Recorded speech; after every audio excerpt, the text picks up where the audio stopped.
Hey, welcome to the channel. This is my 2003 Dodge Ram 3500 with the NV5600 transmission. So I just recently got this truck.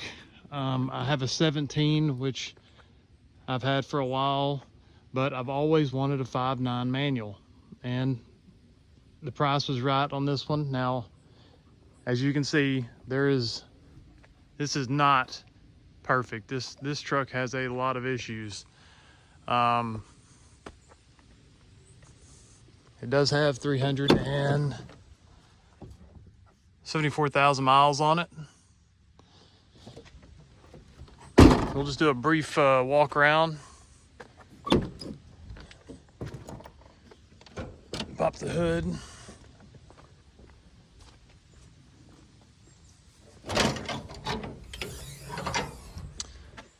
All right, so you can see, I mean, this truck has been used. And this is after I've cleaned it. I've already cleaned a bunch. There was oil everywhere on this engine. But you can tell there's not a single bolt in here that hasn't been touched. That, I know, isn't they're using that as a spacer. Supposedly one of the injectors was replaced. But whenever I got it, the oil level was very high and it was super thin. So I ended up draining all the oil out of it, changing the oil in the filter, and then I used some dye, which I will show you in another video, how I tested the crankcase to see if there's any fuel getting into the oil using some of that dye. But it does have a K&N cold air intake. I did clean the filter and I did re-oil it, but may have to get a new filter.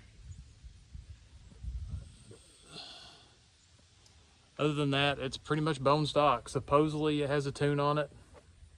I can't really tell. Man, the battery cables, the terminals at least, are gonna need replaced. But it had one wheel well liner. I already pulled it off because, well, I needed to look underneath here, and as you can see, we're missing some bolts. Well, someone broke the bolts off. The bolt head is broke off for this shock tower. It is leaking quite a bit of oil, which I already know is the front cover seal and the oil pan gasket. Not a huge deal on the oil pan gasket. I've done that before on my 17. They just tend to leak, and that's the reason why the bumper's off. It does have a ranch hand style bumper that I did remove because I already know I'm going to pull the radiator and the intercooler off just so I can get to that front cover. But this thing leaks a lot. Really, once it gets warm is when it really starts leaking. The front end has been updated to the, I think it's a 2008, 2009 style front end, but for whatever reason, a bunch of it's been welded. And as you can see, those, there's a lot of things on here that are trashed. I'm going to have to check the ball joints. I'm just going to end up buying a new front end kit for this.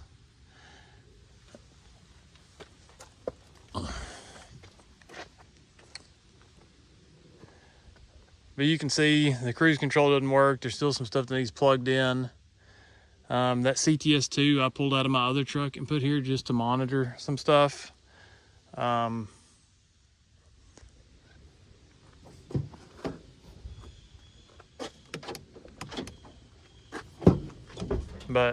very dirty. Definitely was a work truck. I know somewhat of the history of this truck. It was worked.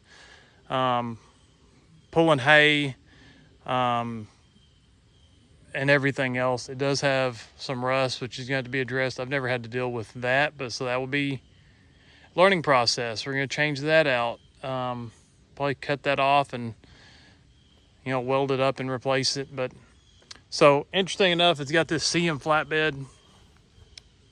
Pretty nice bed. Not the bed that goes on this truck. This actually I called CM. And they said that this came off of this is for a Duramax, or a Chevy 3500 cabin chassis, which is why the wheel isn't centered in the actual wheel well. But a couple other issues, I've already welded it up. This was all broken, and I do have to grind it and sand all that down and repaint that. Not a big deal, but this was just flopping around, but I ended up welding that back. You can see somebody bumped it in the back.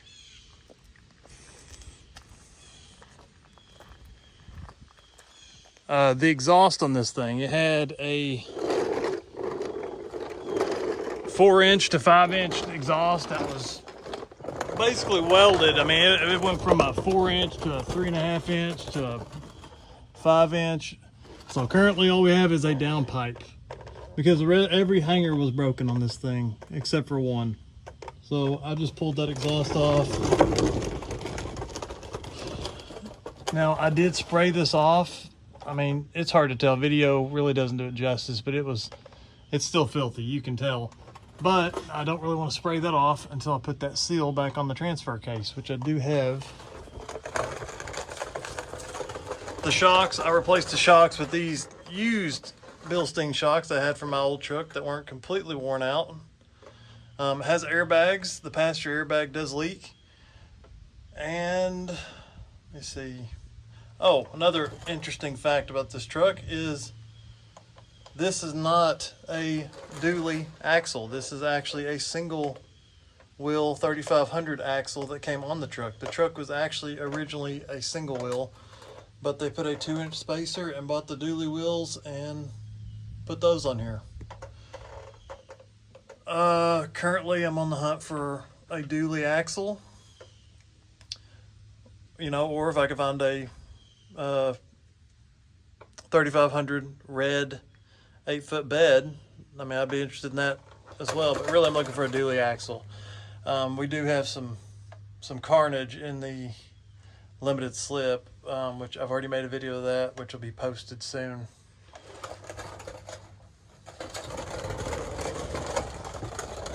So this NV5600, I will be showing on a future video, it does grind going into 3rd gear. And it also, in reverse, it's a little bit tough to get into gear. I think the synchros are worn, but I am going to drain all the fluid, and I do have some Pennzoil synchro mesh to put in there. We're going to put 6 quarts. Let's see if that fixes it. I think that's pretty much the standard that everybody does on these transmissions.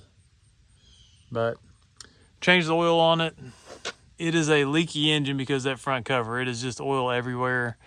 But future plans of this, the future plans are just to get this thing up and running and reliable. That's the big thing, is just make it reliable. Definitely want to put a tune on it. Definitely want to do some towing tests with it. These trucks will go 1,000,000 miles. I mean, this truck is a testament to it. This one does not have 1,000,000, but I do have 685,000 on this 17. And, you know, I've just taken care of it. Where this one is in much worse shape, and it's got 374,000 miles on it. But, you know, it's been beat pretty bad. So, anyway, stay tuned for the future videos. There's a lot of content to be made with this truck. There's a lot of stuff to be done. So thanks for watching. See you in the next video.